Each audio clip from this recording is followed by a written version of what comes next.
Okay, so salam sejahtera, nama saya James dari WHS Motor Senyam Berhad. Hari ni saya nak bagi promotion. Korang siapa beli motor ni, stay tune sampai habis. Lepas tu kita mula dari depan lah. Motor ni dia ada sampai 4 warna. Warna orange, warna hitam, warna silver dengan warna hijau. Empat-empat kita ada ready stock. Dengan harga dia, nanti saya akan bagi terangkan. So kita tengok dari segi sebelah.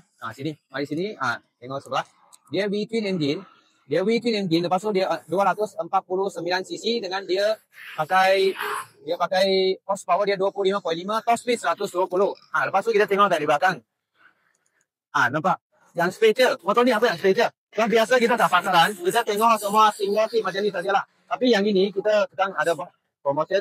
Yang siapa beli dengan kita bagi yang ini. Kita sedang bagi yang ini tambah satu extra seat lah. So motor ni saya tak payah buat review banyak lah. Sebab korang suara nampak banyak review tak pasaran. Tapi hari ni saya nak buat yang special. Kita bagi yang ini seat. Lepas tu yang ini seat kita buat satu demo sekarang lah. Satu demo untuk korang tengok. Tengok. Kalau single seat dulu boleh tengok dari sebelah sini, nampak dia memang selesa. Kalau saya gemuk saya 85 lah, memang gemuk lah, tapi memang boleh tahan lah. Lepas tu dia memang okey, dia memang tahan lah. Lepas tu kalau saya nak duduk 2 orang, nak bawa kawan ke Amoy ke, saya kasi buat macam ni. Boleh dekat sikit tengok. Kalau saya nak naik 2 orang, saya macam ni, buka, tarik, tutup balik. Lepas tu macam ni saya boleh duduk.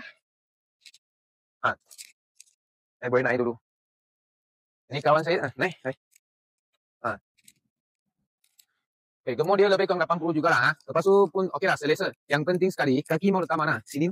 Yang original dia memang kata yang ini pijak kaki. Tapi kita sekarang, kita ada bagi sekali. Yang siapa beli motor dengan kita sekarang, WHS Motor Senyam Berhad, kita ada bagi satu tambah extra seat untuk korang. Siapa minat, siapa cepat, siapa PM saya supervisor kita bagi offer yang paling surprise.